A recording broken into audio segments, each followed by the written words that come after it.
Hi students, இன்னைக்கு நம்ம என்ன லெசன் பார்க்க போறோம் அப்படின்னா 9th ஸ்டாண்டர்ட் சயின்ஸ் ஃபிசிக்ஸில் 8th யூனிட்டு தான் நம்ம பார்க்க போகிறோம். லெசனோட பேர் சவுண்டு. இந்த சவுண்டு லெசனோட book back 1 mark question and answers பார்க்கலாம். First choose the correct answer. First question, which of the following vibrates when a musical note is produced by the cymbals in the orchestra? Options are A, stretched strings, option B, stretched membranes, option C, air columns, option D, metal plates. Correct answer is option D, metal plates. Second question, sound travels in air. இதுக்கு என்ன அர்த்தம்ன்றது 4 ஆப்ஷன்ஸில் கொடுத்துருக்காங்க. Option A, if there is no moisture in the atmosphere. Option B, if particles of medium travel from one place to another. Option C, if both particles as well as disturbance move from one place to another. Option D, if disturbance moves. Correct answer is option D, if disturbance moves. Sound வந்துட்டு first எப்படி produce ஆகும் அப்படின்னு பார்த்தா, ஒரு material ஒரு ஒரு object வந்துட்டு vibrate ஆகிறது மூலிமா தான் வந்துட்டு சவுண்டு ப்ரொடியூஸ் ஆகும். நீங்கள் ஒரு ஸ்பூன் எடுத்து ஒரு பாத்திரத்து மேலே நீங்கள் தட்டுறீங்க அப்படின்னா, அந்த பாத்திரத்தை நல்லா உத்து பார்த்தா தெரியும், அது லைட்டாக வைப்ரேட் ஆகும். அப்படி வைப்ரேட் ஆகும்போது என்ன பண்ணுன்னா, அந்த ஆப்ஜெக்ட்டுக்கு பக்கத்தில் இருக்கிற மாலிகுல்ஸ்லாம் வந்துட்டு ஏர் மாலிகுல்ஸ்லாம் வந்துட்டு டிஸ்டர்ப் ஆகும். இந்த வைப்ரேஷனால டிஸ்டர்ப் ஆகும். இந்த டிஸ்டர்பன்ஸ் அதுக்கு பக்கத்துல இருக்கிற மாலிகுல்ஸ டிஸ்டர்ப் பண்ணும். அந்த டிஸ்டர்பன்ஸ் அதுக்கு பக்கத்துல இருக்கிற மாலிகுல்ஸ டிஸ்டர்ப் பண்ணும். அதே மாரி இந்த டிஸ்டர்பன்ஸ் மூவ் ஆகுறதும்பொழுது, இது ஒரு வேவா ஃபார்ம் ஆயிட்டு, அந்த வேவ் மூலியமா வந்துட்டு சவுண்ட் டிராவல் பண்ணும். ஸோ, இது சவுண்ட் வந்துட்டு எப்படி டிராவல் பண்ணுதுன்னு பார்த்தா, அந்த டிஸ்டர்பன்ஸ் மூவ் ஆகுறதுனால தான் வந்துட்டு சவுண்ட் டிராவல் பண்ணுது. Third question, a musical instrument is producing continuous note. This note cannot be heard by a person having a normal hearing range. This note must then be passing through dash. Options are A, wax, B, vacuum, C, water, D, empty vessel. Correct answer is option B, vacuum. நார்மலாக வந்துட்டு வேக்யூமில் வந்துட்டு sound travel பண்ணாது. வேக்யூம்னா என்னன்னா, அது வந்து ஒரு empty space. அதில் வந்துட்டு ஏர் கூட இல்லாத ஒரு எம்ப்டி இடத்த தான் வந்துட்டு வேக்யூம் அப்படின்னு சொல்லுவாங்க. இந்த வேக்யூமில் வந்துட்டு சவுண்ட் ட்ராவல் பண்ணாது. ஆனால் வேக்யூமில் தான் வந்துட்டு லைட் வந்து ரொம்ப அதிகமாக ரொம்ப ஃபாஸ்ட்டாக வந்துட்டு ட்ராவல் பண்ணுன்னு சொல்லுவாங்க. ஆனால் சவுண்ட் பொறுத்த வரைக்கும் வேக்யூமில் ட்ராவல் பண்ணாது. மியூசிக்கல் இன்ஸ்ட்ருமெண்ட் ப்ரொடியூஸ் பண்ணுற அந்த ஒரு சவுண்டை வந்துட்டு எதனால ஒரு பர்சனால் கேட்க முடியல அப்படின்னு பார்த்தா, அந்த சவுண்ட் வந்துட்டு இன்ஸ்ட்ருமெண்ட் ப்ரொடியூஸ் பண்ணுற சவுண்ட் வந்துட்டு வேக்யூமில் பாஸ் ஆகுது. வேக்யூமில் ட்ராவல் ஆகுறதுனால அது ஹியூமனோட காதுக்கு அது கேட்காது. Next, fourth question. The maximum speed of vibrations which produces audible sound will be in dash. Options are A, sea water, B, ground glass, C, dry air, D, human blood. Correct answer is option A, sea water. கொடுத்துருக்கிற ஆப்ஷன்ஸ்லேயே வந்துட்டு எது produce பண்ணுற sound வந்து ஹியூமன்ஸ்க்கு ஆடிபிளாக இருக்கும் அப்படின்னு கேட்டிருக்காங்க. இது பார்த்தாலே தெரியும் நமக்கு. சீ வாட்டர்லேருந்து வர அந்த வேவ்ஸ்லேருந்து வர சவுண்டு தான் வந்துட்டு நமக்கு நல்லா கேட்கும். மற்றபடி dry air, ground glass, human blood flow ஆகுற சத்தம் வந்துட்டு நம்ம நார்மல் ஹியூமன் இயர்னால கேட்க முடியாது. அது இன்ஸ்ட்ருமெண்ட்டை வச்சு கேட்டால் மட்டும்தான் அந்த ஹியூமன் பிளட் ஃப்ளோ ஆகுற சவுண்ட் வந்துட்டு நமக்கு கேட்கும். So correct answer is option A, sea water. Fifth question, the sound waves travel faster in dash. Options are A, in liquid, B, in gases, C, in solids, D, in vacuum. Correct answer is option C, in solids.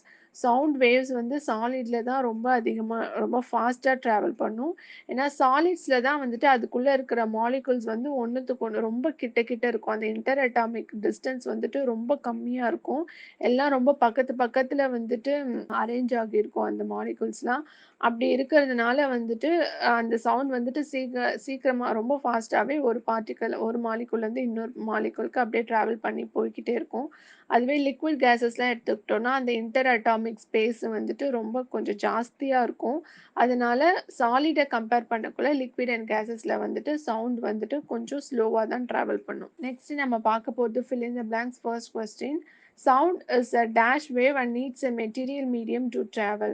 Correct answer is longitudinal wave. நம்மளே சொன்ன மாதிரி it needs a material medium. அது solid liquid case எப்படிப்பட்ட ஒரு மீடியமாக வேணாலும் இருக்கலாம். வேக்யூமில் sound வந்துட்டு ட்ராவல் பண்ணாது. இன்னொன்று வந்து சவுண்ட் வந்துட்டு ஒரு longitudinal wave. Second question, number of vibrations produced in 1 second is called dash. Correct answer is frequency. ஃப்ரீக்வன்சின்றது என்னன்னா number of vibration produced in 1 second. Third question the velocity of sound in solid is dash than the velocity of sound in air.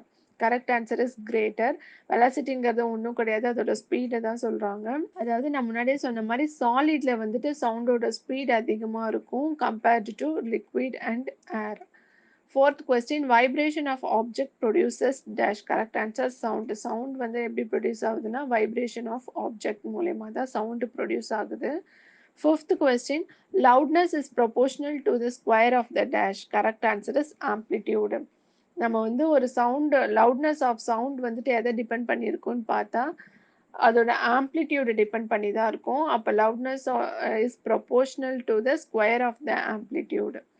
Sixth question, dash is a medical instrument used for listening to sounds produced in the body. Correct answer is stethoscope. நம்ம எல்லாருக்குமே தெரியும் நம்ம உடம்புல இருக்கிற sounds உள்ள இருக்கிற heart beat அந்த sound ரொம்ப மைன்யூட் சவுண்ட்ஸ் எல்லாம் நம்ம கேட்கறதுக்கு யூஸ் பண்ணுற மெடிக்கல் இன்ஸ்ட்ருமெண்ட் என்னன்னு பார்த்தா stethoscope. Seventh question, the repeated reflection that results in persistence of sound is called dash. Correct answer is reverberation. ரெவர்பரேஷனா என்னன்னு பார்த்தோன்னாக்கா ஒரு சவுண்ட் வந்துட்டு ஏதோ ஒன்று மேலே பட்டு எக்கோ ஆகிட்டு அது மறுபடியும் இன்னொன்று மேலே பட்டு மறுபடியும் அது எக்கோ ஆகிக்கிட்டே இருக்கும். அதோட எக்கோ வந்து கேட்டுக்கிட்டே இருக்கும். அது எதிரொலிக்கிறதுன்னு சொல்லுவாங்கள்ல, அதுதான் வந்துட்டு ரெவர்பரேஷன் அப்படின்னு சொல்லுவாங்க. அது வந்து என்னென்னா ஒரு சவுண்டோட வந்துட்டு சவுண்ட் வந்து ரிப்பீட்டடாக ரிஃப்ளெக்ட் ஆகிறதுனால ரொம்ப நேரத்துக்கு அந்த சவுண்ட் வந்து பர்சிஸ்ட் ஆகும் அங்கே. அதுதான் ரெவர்பரேஷன் அப்படின்னு சொல்லுவாங்க. நெக்ஸ்ட் நம்ம பார்க்க போகிறது match the following. First question tuning fork, இதுக்கு correct answer production of sound. Second question sound, இதுக்கு correct answer longitudinal wave. Sound வந்து லாங்கிடியூட்னல் வேவ்ல தான் ட்ராவல் ஆகும். Third question compression, correct answer is the point where density of air is maximum. Sound நம்மளாலே சொல்லும்போது travel ஆகும்போது பக்கத்து மாலிகூல்ஸ்க்கு வந்து டிஸ்டர்பன்ஸை ஏற்படுத்தி அது ஒரு வேவ் மாதிரி ஃபார்ம் ஆகிட்டு தான் வந்துட்டு சவுண்ட் வந்து ட்ராவல் ஆகும். அந்த டென்சிட்டி ஆஃப் ஏர் வந்து அதிகமாக இருக்கிற இடத்துக்கு பேர் வந்துட்டு கம்ப்ரெஷன் அப்படின்னு சொல்லுவாங்க. Fourth question amplitude. ஆம்ப்ளிடியூட்க்கு என்ன மீனிங் அப்படின்னு பார்த்தா அதுக்கு correct answer maximum displacement from the equilibrium position. Fifth question ultrasonics, இதுக்கு correct answer the sound whose frequency is greater than 20,000 hertz. அல்ட்ராஸ் இப்போ வந்து ஹியூமன் இயருக்கு வந்துட்டு நார்மல் ஆடிபிள் ரேஞ்ச் என்னன்னு பார்த்தா சவுண்ட் ஆடிபிள் ரேஞ்ச் என்னன்னு பார்த்தா 20 ஹர்ட்ஸ் டு 20,000 ஹர்ட்ஸ். இந்த 20,000 ஹர்ட்ஸ்க்கு மேலே இருக்கிற சவுண்டை வந்துட்டு நார்மல் ஹியூமன் இயர் மூலயமா கேட்க முடியாது. அது ரொம்ப அதிகமான சத்தமாக இருக்கும், காது டேமேஜ் ஆகிடும் நம்ம அந்த மாதிரி கேட்டோன்னா. இந்த மாதிரி 20,000 ஹர்ட்ஸ்க்கு அதிகமாக இருக்கிற சவுண்டை வந்துட்டு அல்ட்ராசோனிக்ஸ் அப்படின்னு சொல்லுவாங்க. அதே மாதிரி 20 ஹர்ட்ஸ்க்கு கீழே இருக்கிற சவுண்டையும் ஹியூமன் இயர்னால கேட்க முடியாது. அதை வந்துட்டு இன்ஃப்ராசோனிக்ஸ் அப்படின்னு சொல்லுவாங்க. இந்த வீடியோ உங்களுக்கு பிடிச்சிருந்தா லைக் பண்ணுங்க, ஷேர் பண்ணுங்க, கமெண்ட் பண்ணுங்க, மறக்காம சப்ஸ்கிரைப் பண்ணுங்க.